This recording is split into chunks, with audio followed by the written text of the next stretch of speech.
8, 16 ou 32 Go, au moment d'acheter sa tablette, la taille de la mémoire est une donnée un peu abstraite pour beaucoup d'entre vous.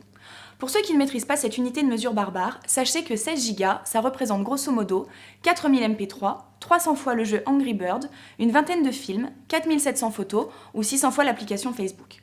Mais ce que les constructeurs oublient volontiers de mentionner, c'est que vous n'aurez jamais autant de mémoire que ce qui est affiché sur la boîte.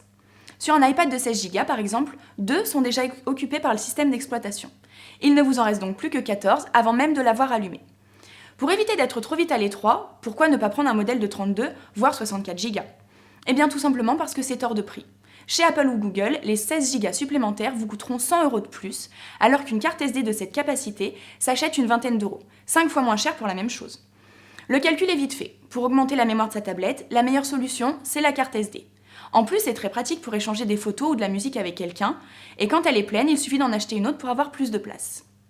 Facile à utiliser, pas cher, ce support de stockage est donc beaucoup trop dangereux pour ceux qui vous vendent le giga 5 fois plus cher. Vous comprenez maintenant pourquoi Apple et Google ont oublié de mettre sur leur tablette un emplacement pour y loger les cartes SD. Pour avoir plus de mémoire sur un Nexus ou un iPad, il faut obligatoirement passer à la caisse et payer le prix fort.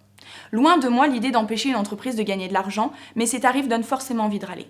Heureusement, d'autres constructeurs comme Samsung par exemple, ainsi que la plupart des fabricants chinois, proposent des tablettes équipées de ce fameux emplacement SD. En résumé, si vous avez peur de manquer de gigas, n'oubliez pas, au moment de faire votre choix, que la solution avec le meilleur rapport qualité-prix, c'est la carte SD.